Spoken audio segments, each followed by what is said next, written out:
président de la transition procède ce vendredi dans la commune rurale de Sanankoroba à la pose de la première pierre d'une centrale solaire photovoltaïque de 200 MW, un premier projet énergétique qui se concrétise grâce à la dynamique coopération amorcée avec la Russie. D'autres explications avec Yaya Konaté dans ce journal. Ouverture ce jeudi des travaux de la 24e édition du Forum de Bamako. Cette année, la réflexion porte sur la culture, facteur de réconciliation, de paix et de développement. Les participants venus du Mali, d'Afrique, d'Europe et d'Amérique se retrouveront autour de 7 panels. Le ministre de l'Agriculture réceptionne la dernière phase des 15 000 tonnes d'engrais distribués au monde rural pour l'amélioration de la production agricole, une opération financée par la Banque mondiale pour plus de 10 milliards de francs CFA. Célébration de la journée mondiale de lutte contre la fistule obstétricale. Au Mali, l'accent est mis sur la sensibilisation et le plaidoyer afin d'amener les décideurs à s'engager plus dans la lutte contre ce fléau. Bonsoir. En prélude au lancement des travaux de la nouvelle centrale énergétique à Sanankoroba, le président de la transition, colonel Assimi Goïta, a reçu en audience le directeur général de la société Noawind. Noawind est l'entreprise russe chargée de la réalisation de la dite centrale énergétique d'une capacité de 200 MW. Au cours de cette audience, l'urgence de relever le défi de la transition énergétique au grand bonheur des populations était au centre des échanges. Pour plus de précision, nous vous proposons d'écouter le directeur général de la société Noawind. Il est au micro de Tamsir Diabati.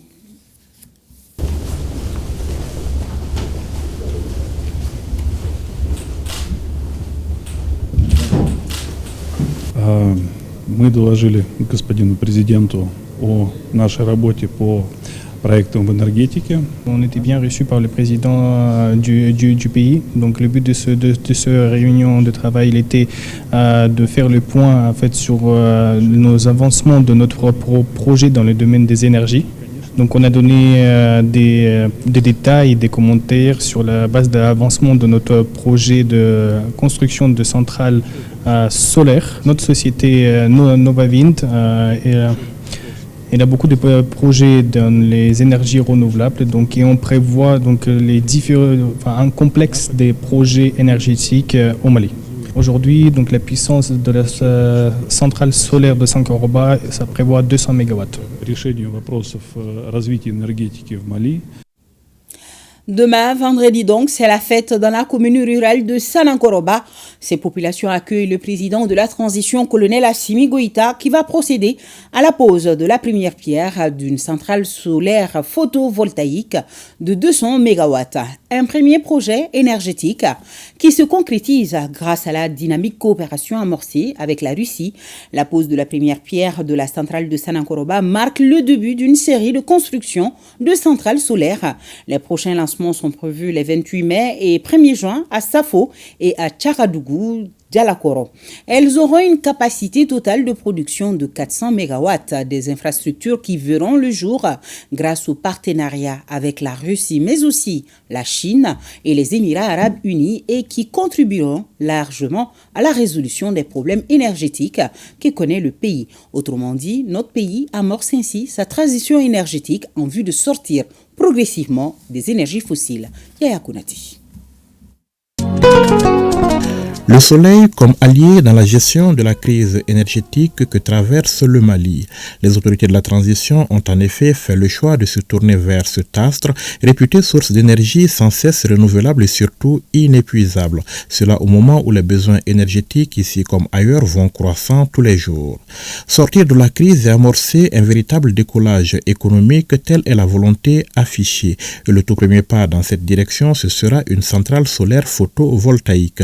Elle sera construite dans la commune de Sanankoroba et aura une puissance de 200 MW avec 10% de stockage, du jamais vu dans la sous-région. Son Excellence, le président de la transition, chef de l'État, le colonel Assimi Goïta, nous honore en procédant à la pose de la première pierre de la centrale photovoltaïque solaire de 200 MW à Sanankoroba. C'est la première au niveau du pays et même dans la sous-région, on peut dire. Et c'est une centrale qui va permettre d'amoindrir de beaucoup la pénurie d'électricité qui se pose actuellement dans le pays. La centrale solaire de Sanankoroba sera le premier projet énergétique à voir le jour grâce à la dynamique coopération amorcée depuis un certain temps avec la Fédération de Russie. C'est en effet la société russe Novawind, filiale de l'Agence fédérale de l'énergie atomique Rosatom, qui se chargera des travaux prévus pour durer 1 an tout au plus. Et la cerise sur le gâteau, c'est que la centrale photovoltaïque de Sanankoroba entrera en production bien avant la fin de sa construction. Il faut dire qu'au bout de 4 mois, la centrale va éjecter de l'énergie sur le réseau. C'est-à-dire qu'ils ne vont pas attendre la fin de la construction de la centrale. Au fur et à mesure, l'énergie sera injectée sur le réseau. Déjà, il y a un poste déjà à Sanankoroba, donc ce qui va beaucoup faciliter l'utilisation de cette énergie solaire. La pose de la première pierre de la centrale de Sanankoroba marquera le début d'une série de lancements de construction de centrales solaires. Au total, 3 premières pierres seront posées pour 3 centrales du genre en l'espace d'une semaine, avec en ligne de mire une couverture totale et efficace des besoins énergétiques du Mali en 2025. Sanankoroba, c'est la première qui va se tenir le 24 mai. Donc le 28 mai, on aura aussi Safo. À Safo, il y aura une centrale solaire de 100 mégas. Et ensuite, le 1er juin, on ira à Tchakadougou pour la pose de la première pierre d'une centrale de 50 x 2. Ça veut dire que c'est 100 mégas au final, quoi. Donc, en tout, on va disposer de 400 mégas autour de Bamako. Déjà, aujourd'hui, le Mali a un problème important de production d'énergie. En plus de cela, pour se lancer donc, dans l'industrialisation, il faut nécessairement beaucoup d'énergie. Donc il faut trouver les moyens d'assurer donc une disponibilité de l'énergie, non seulement pour les populations, mais également pour les entreprises et les industries que nous envisageons de créer avec le secteur privé.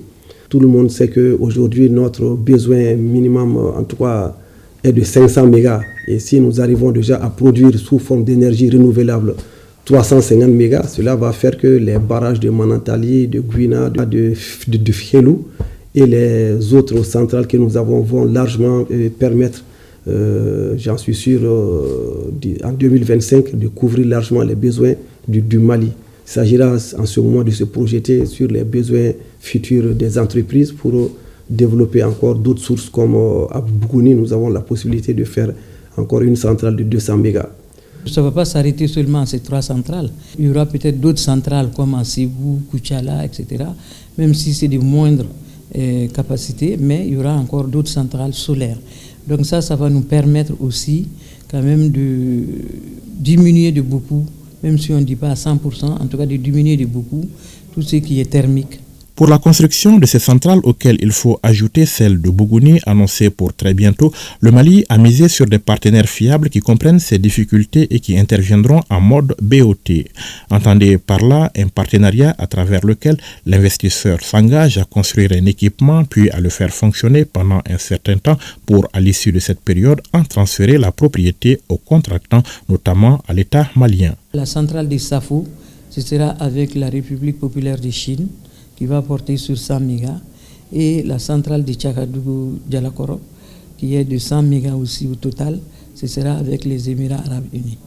Donc ce sont quand même des partenaires qui ont perçu les difficultés de fourniture d'électricité au Mali et qui viennent nous aider pour ça. Donc toutes ces centrales aussi seront en BOT. Donc ça va nous permettre d'améliorer aussi les compétences au niveau des ressources humaines, parce que pendant le temps qu'ils auront à exploiter, il y a une formation. Et ça va permettre aussi de construire certaines usines, surtout pour la production de plaques solaires et même de batteries aussi en lithium. Surtout le lithium, nous en disposons actuellement. Il faut le souligner, en matière d'énergie, le Mali compte aller bien au-delà des centrales solaires. En témoigne la feuille de route signée en mai dernier à Sochi entre le gouvernement malien et l'Agence fédérale russe de l'énergie atomique.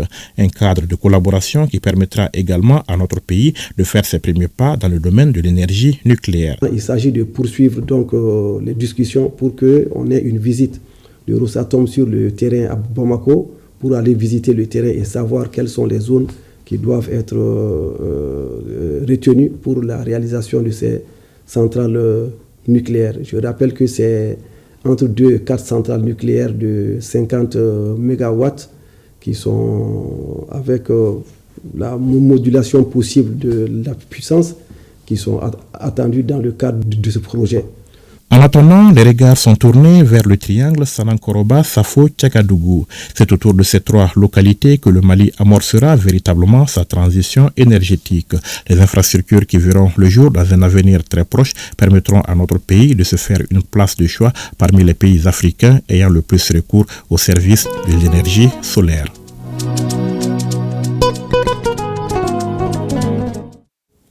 Demain, rendez-vous donc à Sanankoroba, 24e édition du Forum de Bamako. Cette année, la réflexion porte sur la culture, facteur de réconciliation, de paix et de développement.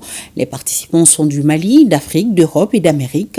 Et ils se retrouvent autour de 7 panels. L'ouverture ce matin des travaux était sous la présidence du ministre en charge de la culture au nom du Premier ministre. Mamari Kone, reportage.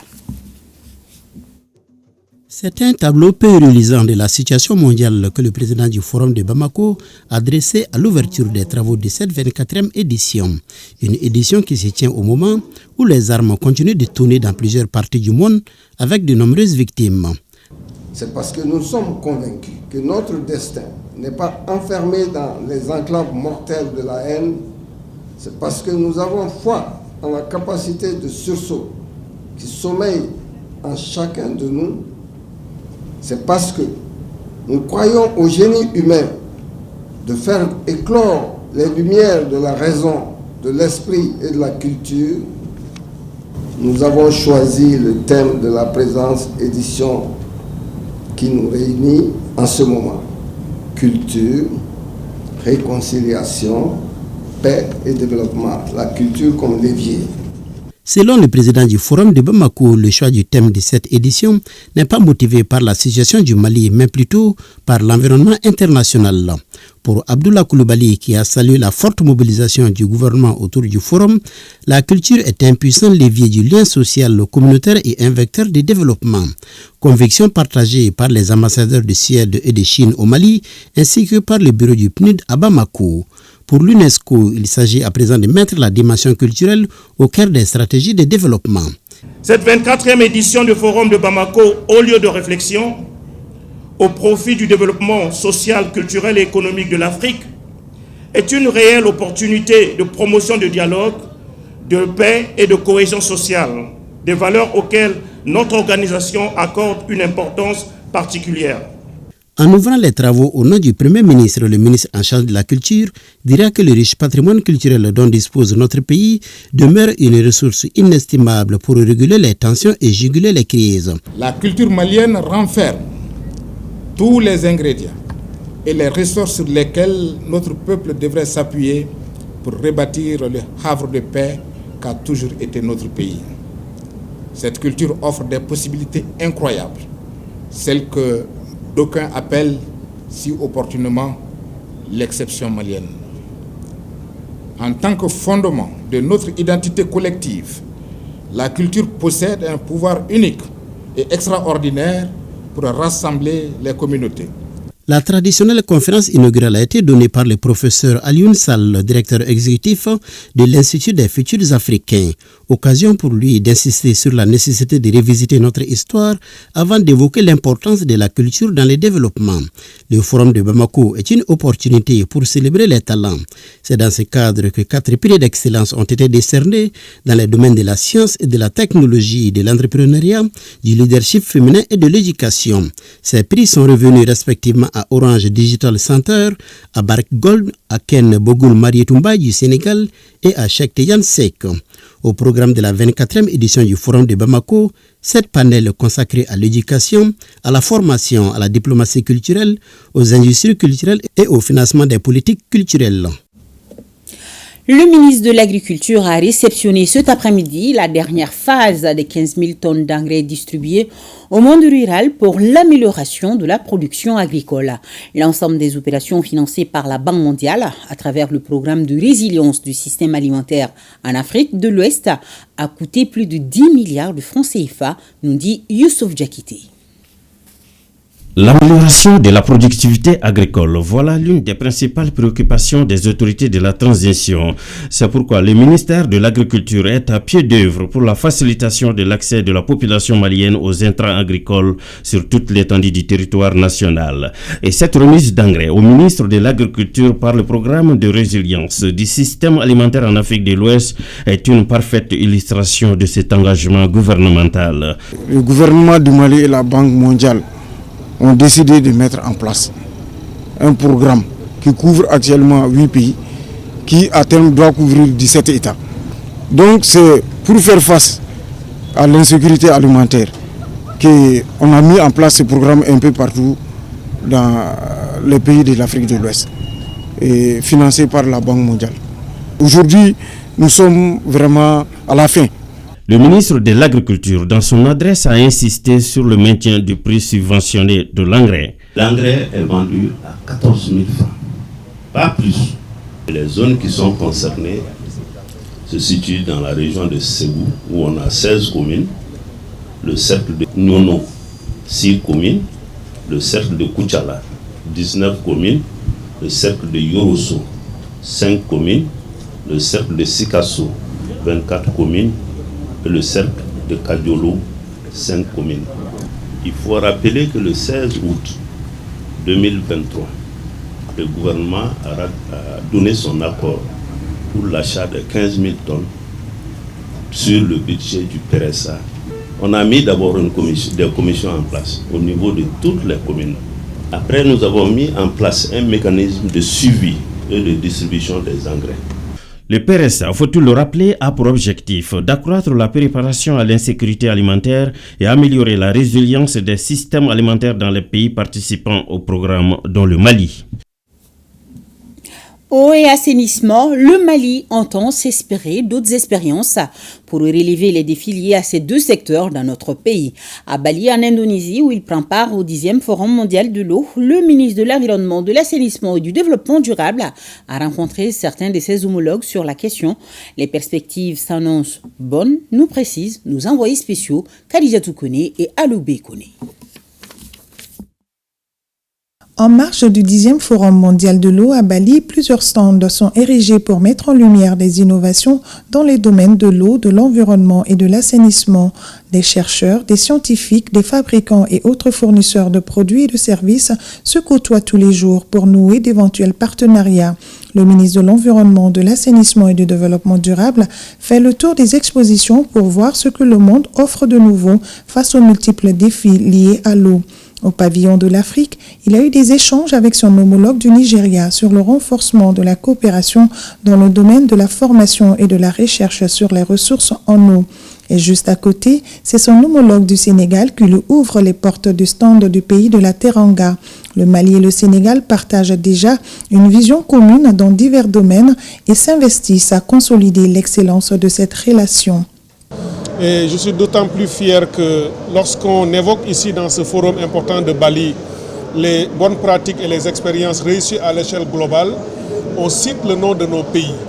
Parce qu'on parle de l'OMVS et on parle de Mali, de Sénégal, de Mauritanie et de Guinée. Pour montrer que par nos expériences passées, par nos initiatives et notre créativité institutionnelle, nous allons envisager des expériences aussi de collaboration et de partage d'informations sur les questions d'assainissement. On va rapidement voir comment coopérer là-dessus pour partager nos expériences et continuer à renforcer tout ce qui est fait déjà depuis très longtemps et qui est fait très très bien. L'OMVS qui est aujourd'hui le cordon ombilical aussi qui lie les pays frères qui partagent ces cours d'eau-là, notamment le Mali, le Sénégal, la Mauritanie et la Guinée. Donc c'est un instrument intégrateur, c'est un instrument de développement économique, c'est une opportunité que nous devons saisir, que nous devons exploiter au profit de nos populations. Il y a déjà des réalisations hydroélectriques qui ont été faites, dont profitent nos pays, et des aménagements agricoles qui ont été faits. On est en train d'aller vers la navigation pour encore renforcer l'intégration entre nos différents pays pour le bien de nos populations. Le Maroc dispose d'acquis importants en matière de gestion d'eau avec un taux d'accès de 98%.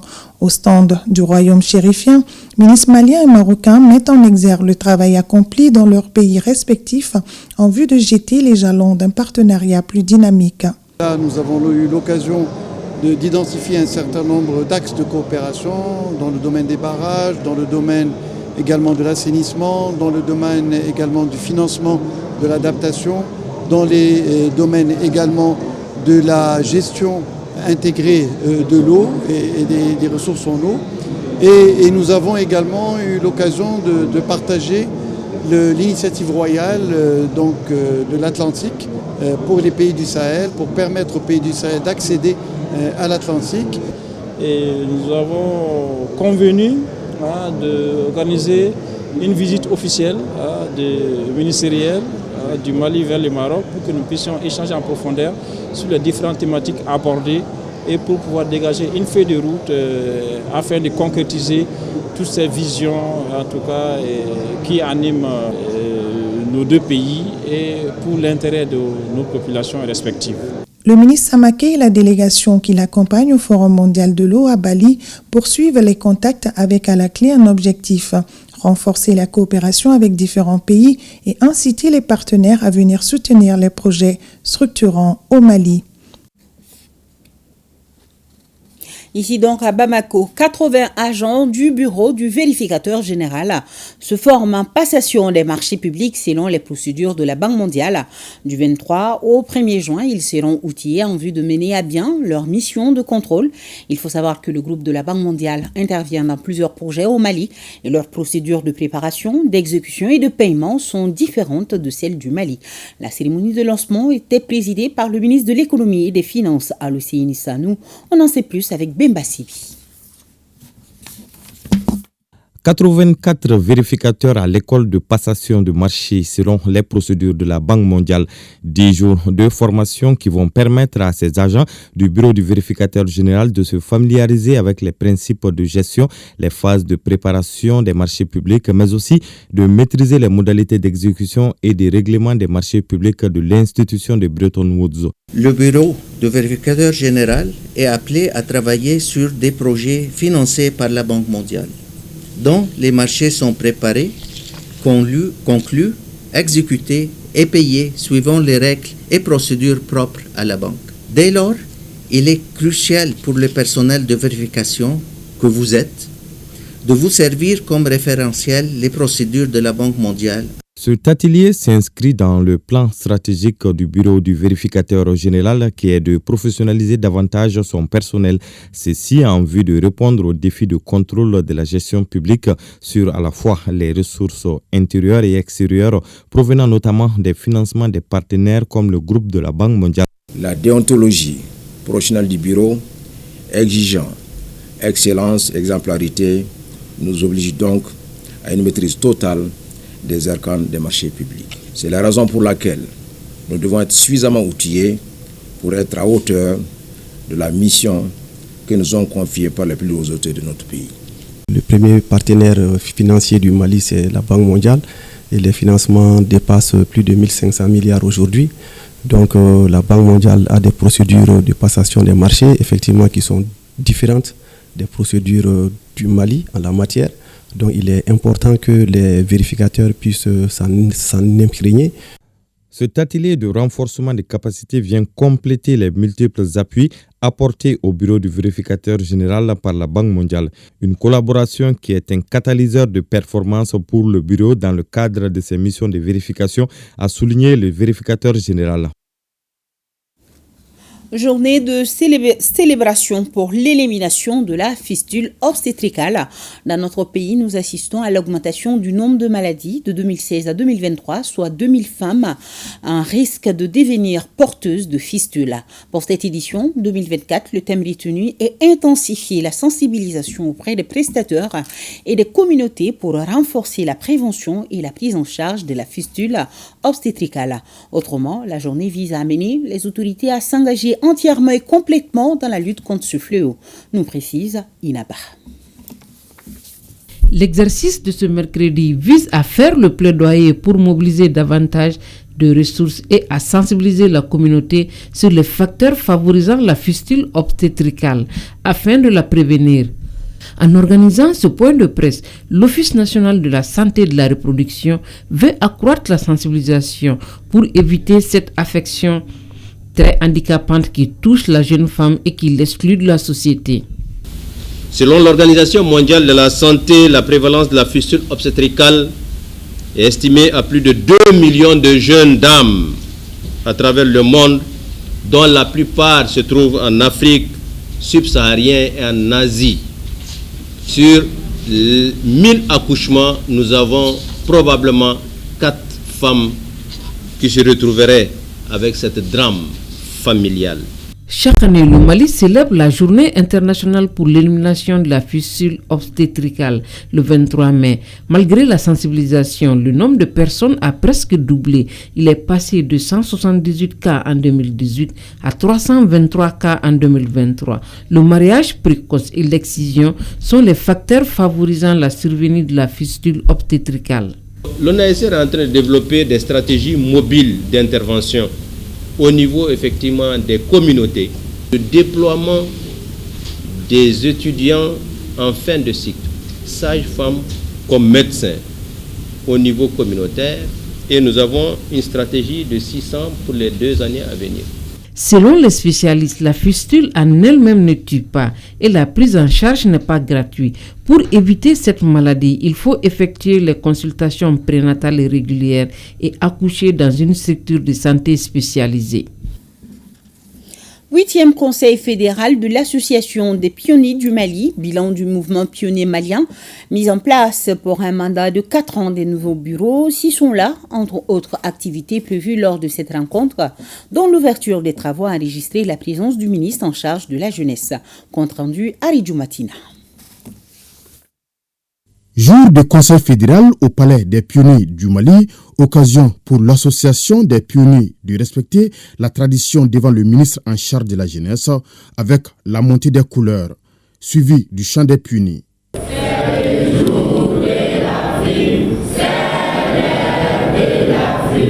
Prévu en 2 jours, le 8e conseil fédéral de l'APM est très attendu pour faire le bilan de la fêtière du mouvement pionnier, avant de passer à autre chose, surtout en rapport avec le nouveau processus de refondation en cours où le pays a besoin d'une jeunesse citoyenne. C'est un exercice qu'aujourd'hui les pionniers sont en train de faire.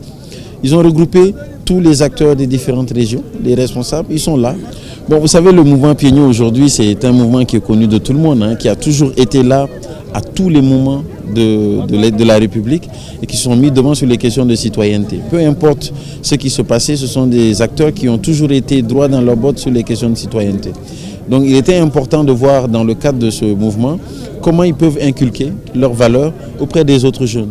Aujourd'hui, nous avons besoin d'une jeunesse qui est responsable et une jeunesse qui connaît aujourd'hui sa responsabilité dans le cadre de la refondation de notre pays. Les grandes réformes qui sont en train d'être faites doivent être appropriées par les jeunes. Outre la présentation du rapport moral et financier, l'examen et adoption des textes de l'association, le programme d'action 2024-2025, il y aura un nouveau bureau au terme des travaux qui sera dirigé par un nouveau commissaire général. En remplacement du commissaire général sortant Tidjani Koulibaly, un acteur majeur du mouvement pionnier malien.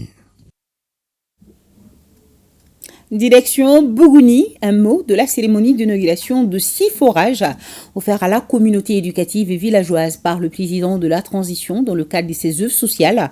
Plus de détails avec Jafar Haïdar.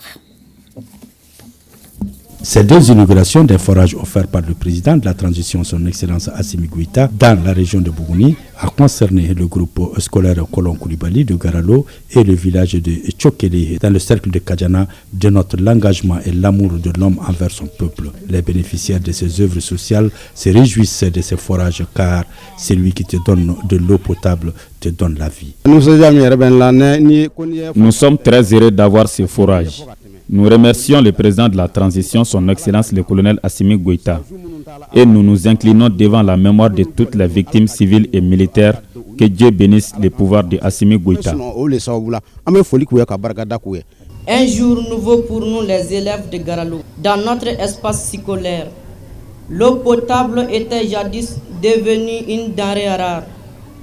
Cette situation vient de trouver un dénouement heureux, car notre école bénéficie désormais d'un forage des œuvres sociales du président de la transition. Nous sommes dans une opération d'inauguration de forage sur toute l'étendue du territoire du Mali qui va continuer. Là où on a passé, on a vu que les populations ont de l'enthousiasme envers ces forages-là. Ils les ont accueillis à bras ouverts. Maintenant, on leur demande de bien entretenir ces forages, d'en prendre soin pour que d'autres personnes puissent en bénéficier, pour que d'autres personnes puissent imiter le président de la transition afin que la solidarité malienne soit plus pérenne. Rappelons que le dernier forage inauguré dans la région de Bougouni est le 349e forage réalisé par son Excellence Assimi Goïta. Le chef d'état-major de la garde nationale, le colonel-major Famouké Camara, vient de boucler une visite de terrain dans les emprises du secteur 3 de l'opération Maliko dans la région numéro 6 de Sévaré, suivant le reportage de Omar Maïga et Suleiman Tepsougué avec le concours de la DIRPA. Le théâtre des opérations de la région militaire numéro 6 de Sévaré a reçu la visite de terrain du chef d'état-major de la garde nationale, le colonel-major Famouké Camara. Des emprises de Kouakourou en passant par Konna, Banyangara, Bankas, Koro, Boulkessi et Mondoro entre autres, des résultats probants ont été enregistrés et des réglages ont été effectués pour pérenniser les acquis. Une visite de terrain du chef d'état-major de la garde nationale qui vient à point nommé selon le commandant région garde numéro 5. Le CM a bien voulu effectuer des visites au niveau de ces emprises pour voir les conditions de vie des éléments sur le terrain, renforcer leur détermination pour mener à bien nos missions. Cette visite va certainement galvaniser les troupes à mener à bien leur mission. Le but était vraiment de venir transmettre le message des plus hautes autorités militaires, à savoir le message de félicitations, le message d'encouragement et surtout le message de réassurance pour les rassurer que la victoire finale sur les groupes armés terroristes, de même que pour la défense opérationnelle du territoire, elle est pour bientôt. Conformément aux directives en cours, aux directives opérationnelles en cours au sein des forces armées, qui est que le commandement sera toujours au plus près des hommes et des populations. Porteur des messages d'encouragement et de soutien de la hiérarchie militaire, le chef d'état-major de la garde nationale, le colonel-major Famouké Camara, a mis un accent particulier sur la synergie d'action entre l'ensemble des troupes engagées sur le théâtre des opérations et magnifié la franche collaboration des populations, des autorités coutumières et administratives des emprises du secteur 4 de l'opération Maliko dans la zone de défense numéro 6 de Sévaré. Les emprises du secteur 4 de l'opération Maliko dans la région numéro 6 de Sévaré. Poursuivons avec Abdoulaye Sako. Il nous informe sur l'actualité de nos femmes.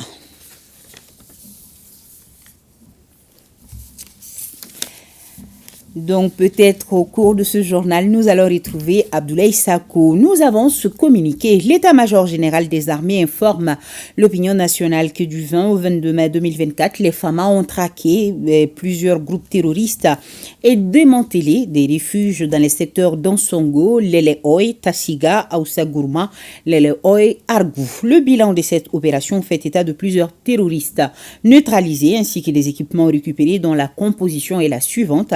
5 PM, une quantité importante de chargeurs, 17 radios talkie-walkie, dont 10 toutes neuves avec chargeurs, des tenues, Rangers et gilets pare-balles militaires et des téléphones portables.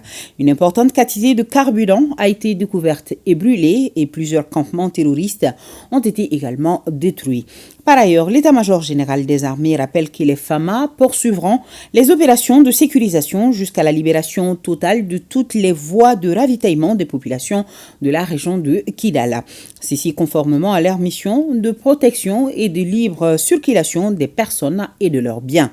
Les récentes opérations dans la région de Kidal ont visé les groupes armés terroristes auteurs des tentatives de blocus des ravitaillements et des abus sur les populations civiles. Les opérations d'éradication de ces groupes armés terroristes se poursuivent sur toute l'étendue du territoire national.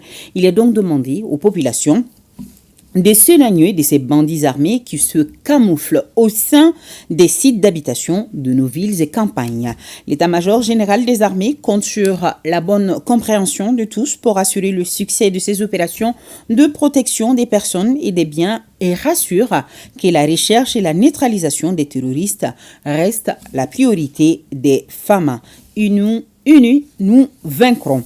Alors, si la technique nous permet, nous allons retrouver Abdoulaye Sako qui va nous informer sur l'actualité de nos femmes. L'état-major général des armées informe l'opinion nationale que du 21 au 23 mai 2024, les FAMA ont effectué une patrouille dans la zone de Siraouma, située à 25 km à l'est de Nyono. Au cours de la dite patrouille, une base de terroristes a été détruite et plusieurs terroristes ont été neutralisés. Les FAMA ont également récupéré un pick-up, 3 motos, une mitrailleuse 12,7 mm et 3 boîtes chargeurs. Il faut noter que beaucoup d'autres matériels de guerre ont été détruits sur place. L'état-major général des armées rassure la population que la recherche et la destruction des refuges de terroristes continuent partout sur le territoire national. Allez, c'est parti pour la grande foire de Tabaski 2024. Ça sera exactement du 6 au 22 juin 2024 au parc des expositions en commune 5 du district de Bamako. Le lancement officiel a été fait par le président de la Chambre de commerce et d'industrie du Mali, Mandjou Sempara. Il s'agit pour les organisateurs de faciliter l'accès des populations aux articles et à moindre coût. Youssouf Diakité nous donne plus de détails. Cette rencontre initiée par la Chambre de commerce et d'industrie du Mali lance officiellement la grande foire de Tabaski. La foire en question se déroule du 6 au 22 juin 2024 au parc des expositions de Bamako. L'objectif recherché, au dire des organisateurs, c'est d'alléger la souffrance de la population. Il a été recommandé à la Chambre de commerce d'assurer la promotion et l'animation du secteur économique. Selibok Soukou se situe dans ce cadre assez spécifique afin d'organiser les ventes et les achats la veille de la fête de Tabaski. Elle est organisée pour les industriels de la transformation de nos produits locaux, pour les producteurs locaux, les céréaliers, mais aussi pour les commerçants de divers. Il s'agit de contribuer à faciliter l'organisation des marchés pour les achats de la fête dans un cadre spécifiquement structuré et équipé. Elle peut recevoir de 400 à 500 exposants. C'était aussi l'occasion de matérialiser certaines conventions pour une meilleure organisation de la foire. C'est dire que l'événement est ouvert à tous. Oui, Céliba Sougou. Les futurs pèlerins du Hajj 2024, soit 13 323, prêts à aller à la Mecque et accomplir le 5e pilier de l'islam, leur session de formation et de sensibilisation a pris fin aujourd'hui même. Reportage Benogo Fofana, Karunga Kunati. Le pèlerinage, 5e pilier de l'islam, est une recommandation pour le musulman s'il a les moyens. Pour la bonne pratique du pèlerinage, certaines informations sont nécessaires. Pour ce faire, la Maison du Hajj a organisé des séries de sessions de formation au bénéfice des 13 323 pèlerins qui effectueront le pèlerinage cette année. Ces sessions de formation se sont déroulées en 2 phases, théorique et pratique. La formation s'est déroulée convenablement à ce qui a été recommandé par les autorités saoudiennes. Au jour d'aujourd'hui, les 13 323 pèlerins, ils ont déjà reçu la formation. Et la formation sur le Hajj. Et c'est comme ça que vous pouvez quand même maîtriser ce qu'il faut faire à Médine, et à la Mecque, à Mina, à Arafat, à Muzdalifa, tout ce qui est interdit et tout ce qui est recommandé. Pendant 7 mois, la formation a rassemblé les pèlerins à la Maison du Hajj de Bamako. Au terme de ces formations, les pèlerins se disent outillés pour la bonne pratique du Hajj. Au-delà d'être musulman, il faut avoir une certaine capacité de se réserver. Il faut qu'on soit tolérant envers l'autre. Quoi qu'il en fasse, c'est Dieu qui prime. Il y a les guides qui sont parmi nous, même si on oublie, on peut demander à ces guides-là de nous aider. La recommandation que nous formulons à l'endroit et des délégués et des pèlerins est qu'une fois sur une terre étrangère, être quelqu'un de très patient, respectueux de la loi de l'autre pays, donner de la bonne réputation à son pays qu'il a quitté pour que les autres puissent encore respecter davantage le Mali. Avant de se quitter, les futurs pèlerins et les responsables présents ont formulé les bénédictions pour le retour de la paix au Mali. Et sur un tout autre plan, c'est parti pour la 15e Assemblée générale des délégations de Kafodji-Guinée. Malgré la crise économique mondiale, l'institution de microfinance Kafodji-Guinée arrive à stabiliser son rendement et à la caisse de Bougouni, le bénéfice est excédentaire. À Sikasso, il a connu une amélioration. On fait le point avec Abdul Karim Kaba. Cette rencontre statutaire permet de rendre compte aux sociétaires qui sont les adhérents, cela dans le souci de transparence et de bonne gestion. À Sikasso, la caisse de Kafodji-Guinée a enregistré un bénéfice d'environ 127 millions de francs CFA. Pour accentuer cette amélioration du réseau Kafodji-Guinée, l'institution financière a entamé une vaste campagne de modernisation de ses services. Cela pour être en phase avec l'évolution des nouvelles technologies et aussi être plus près des sociétaires. Kafodji-Guinée, dans sa stratégie de modernisation et de diversification de ses produits et services, a entamé depuis septembre 2021 un vaste programme de fusion de ses bases de données. La mission de Kafodji-Guinée est d'offrir des services financiers de proximité tels que l'épargne, le crédit, les transferts de fonds et autres prestations de services au plus grand nombre de personnes au Mali pour l'amélioration de leurs conditions de vie. Toutes ces actions ont été rendues possibles grâce à la facilité d'accès aux services financiers de la caisse Kafodji-Guinée, à travers une ouverture de compte avec une modeste somme représentant la part sociale, donnant droit automatiquement à la propriété de la caisse et le droit d'accès à tous les services financiers qu'elle offre. Dans la caisse de Bougouni, l'exercice 2023 est excédentaire. Le bénéfice se chiffre à environ 78 millions de francs CFA. Malgré le contexte économique global très affecté, Kafodji-Guinée a pu maintenir ses capacités de résilience et poursuivre sa mission. Depuis plusieurs années, Kafodji-Guinée soutient le développement de l'agriculture au Mali, surtout avec le financement des équipements agricoles tels que les tracteurs, les bœufs de labour, les charrues, les charrettes. Ces efforts de Kafodji-Guinée, surtout dans le domaine de l'agriculture, ont été reconnus et salués par les autorités administratives et coutumières de la région de Bougouni. De remercier Kafodji-Guinée pour tout effort fourni au service du développement économique, social et culturel de la région de Bougouni, qui contribue au développement économique, socio-culturel de leurs localités respectives. À Bougouni, l'institution de microfinance Kafodji-Guinée compte 10 guichets. L'année 2023 est une année électorale. Ainsi, dans le réseau Kafodji-Guinée, il y a des élections pour renouveler les organes de gestion. Ahmed Sékou Diallo est le nouveau président de la coalition des organisations de la société civile pour la lutte contre la corruption et la pauvreté. Mariam Koulibaly nous en dit plus. Ahmed Sékou Diallo est celui qui doit désormais conduire la destinée de la coalition de l'organisation de la société civile pour la lutte contre la corruption et la pauvreté pour les 3 prochaines années. Il dirige un bureau consensuel de 19 membres, dont des experts mis en place par l'Assemblée générale ordinaire de la coalition au titre de 2024. Nous sommes dans un contexte où les autorités politiques ont inscrit dans leur démarche la lutte contre la corruption. C'est une des priorités. Donc nous allons accompagner les plus hautes autorités dans cette démarche-là, mais aussi en ayant des démarches assez pédagogiques pour sensibiliser les populations, donner les informations utiles et même former les différents acteurs pour que la lutte contre la corruption ne soit pas un vain mot, mais que ça soit dans nos comportements dans nos attitudes. Le tout nouveau président, pour répondre à ces différentes aspirations, place son mandat sous les signes de la mobilisation. Ce n'est pas une seule personne, ce n'est pas une seule structure, ce n'est pas un seul État qui peut lutter contre la corruption. Il faut que tout le monde se donne la main pour qu'on puisse réussir ce combat-là.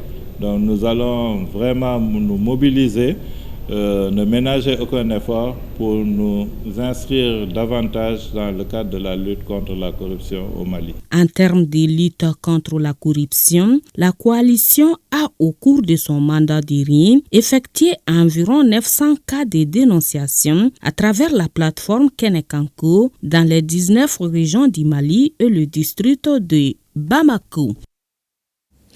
Plus d'1 milliard de francs CFA pour renforcer le système d'alerte précoce et de résilience des populations affectées par le choc multirisque dans les cercles de Tombouctou, Niafunké et Goudamba. Retrouvons Najim Baba Sissi pour les détails.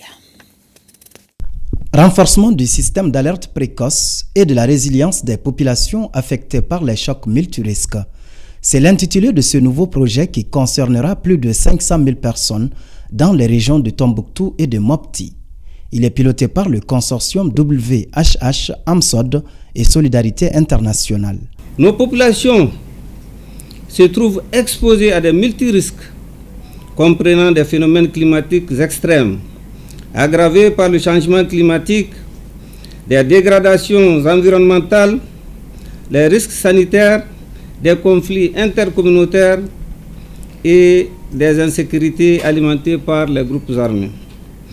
Ces facteurs ont des répercussions directes sur les ressources naturelles et la biodiversité, affectant ainsi la disponibilité des ressources vitales. Financé par l'Union européenne ECHO pour plus d'1 milliard de francs CFA sur 2 ans, ce projet se vertira à renforcer les acteurs locaux dans la préparation, la coordination et la réponse face aux chocs multirisques dans cette commune des cercles de Tombouctou, Gundam, Gourmararous et Niafunké. Ce projet vient à point nommé quand il s'agit de dispositions pour la promptitude à soulager la détresse de nos populations tant éprouvées. Pour notre part, l'engagement ne fera point défaut à vous accompagner dans la mise en œuvre de ce projet qui, du reste, est d'actualité. Et cela avec l'ensemble des services techniques sectoriels concernés par l'intervention. Ce projet est donc une lueur d'espoir à la fois pour les bénéficiaires, les autorités régionales ainsi que leurs partenaires qui font face à des mouvements de population occasionnés par la crise multidimensionnelle et les effets liés au changement climatique dans certaines localités de la région. Cérémonie de lancement officiel de la nouvelle mine de la société Alid Gold, opératrice de la mine Semosessa, Kabadjara. Reportage. Le lancement de la nouvelle mine d'or acquise par la société Alid Gold, opératrice de la mine de Semos SA, a été effectif le vendredi dernier à Sadiola.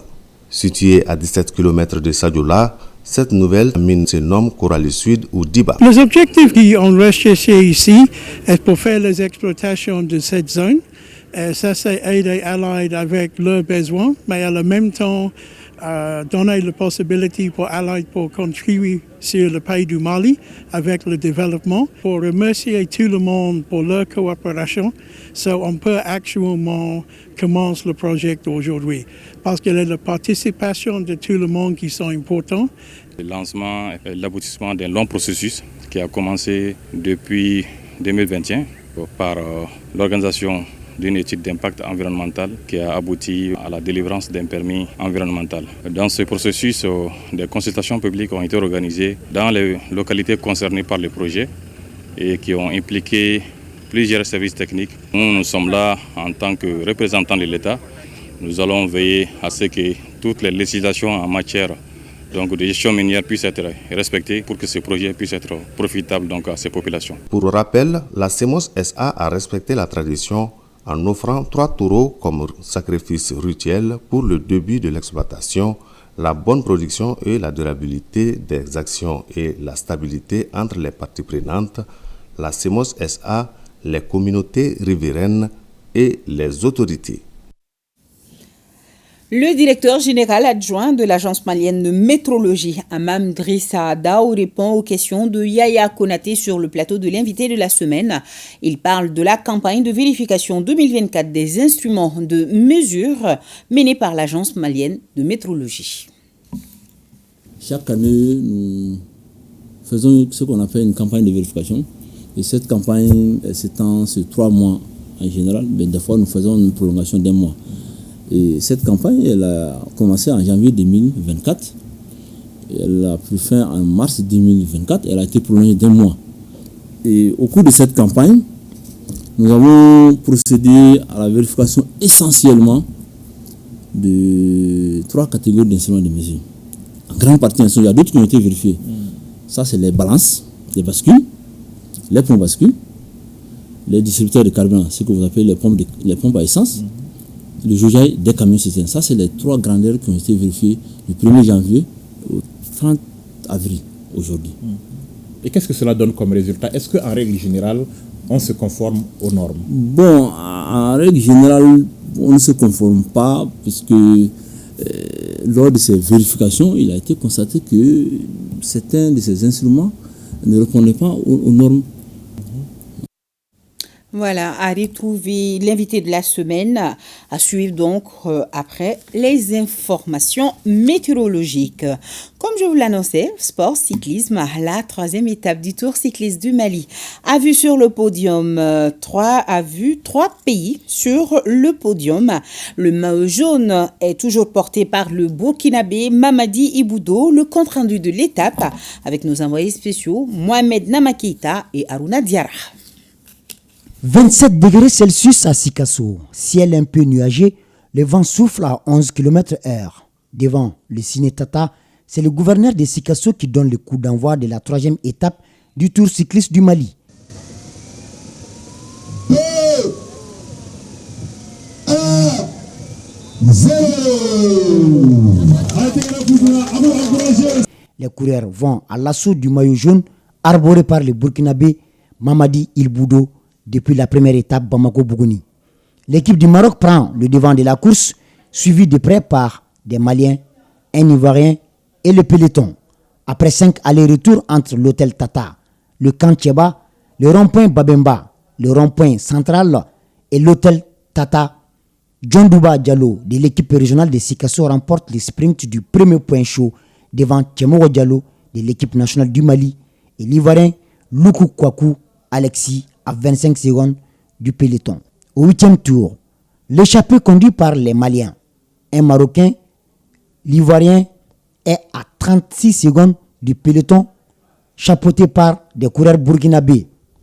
Le Marocain Raï Zouer est le plus rapide au 2e point chaud et ne quittera plus l'échappée. Au 10e et dernier tour, le sprint final, le Marocain Raï Zouer accélère et touche la ligne d'arrivée en 2h29, 13 secondes plus 10 points de bonification.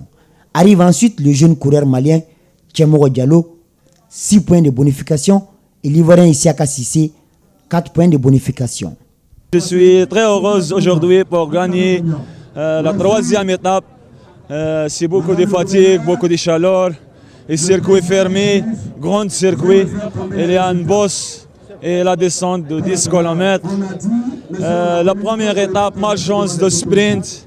Et 2e étape, on a fait 4e, 5e. Et aujourd'hui, on a gagné.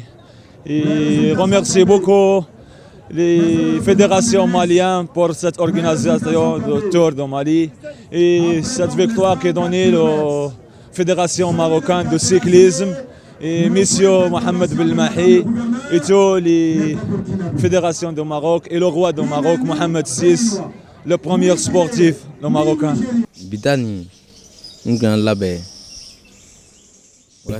J'ai minutieusement préparé cette course avec mon capitaine. Nous venons d'une course au Bénin où j'étais malade. Mais ça va aujourd'hui un peu. Sinon, si j'étais au top de ma force, j'aurais pu faire mieux. Les maillots jaunes ne nous échappera pas, Inch'Allah. Il faut dire que c'est pas facile depuis que nous avons commencé la première étape. D'abord, il faut reconnaître que nous avons voyagé dans des conditions très difficiles. Nous sommes arrivés assez fatigués. Bon, on a récupéré un peu. La première étape était vraiment difficile. Pas sur le plan de la course, mais difficile pour nous en termes de récupération. Bon, c'est petit à petit, on va rentrer dans la danse.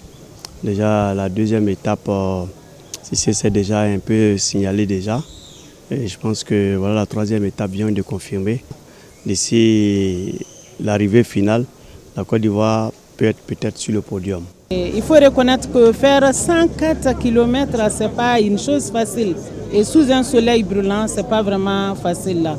Ça veut dire que le cyclisme, c'est vraiment un sport qui exige de l'endurance, du fair play et de l'esprit d'équipe. Au classement général, l'équipe nationale du Mali est à 0,24 secondes du maillot jaune. Le Maroc est à 1 minute 14. L'équipe du district de Bamako, 1,50. L'équipe régionale de Sikasso, 2,06. La Côte d'Ivoire, 20 minutes 43. L'équipe mixte Niger-Guinée et celle du Bénin sont à plus d'1 heure. Ce vendredi, la 4e étape sera courue entre Fantrela et Koumantou sur une distance de 90 km. Et bien sûr, à suivre les nouvelles du tour avec nos envoyés spéciaux sur l'ERTM. Ce journal est terminé. Retenez comme information principale, demain vendredi, la pose de la première pierre d'une centrale solaire photovoltaïque de 200 MW dans la commune rurale de Sanankoroba sur le site de Niéguékoro par le président de la transition, colonel Assimi Goïta. L'association pour le développement des 27 villages du canton de Solomandé invite toutes les populations à participer à la dite cérémonie. Merci à tous et merci pour votre aimable attention. Un grand merci également à nos téléspectateurs de Bagnolet, de Saint-Denis, de Montreux, de Sarcelles. C'est en France. Demain, Ibrahim Traoré sera là pour la présentation du 20h. Merci encore une fois et bonne soirée.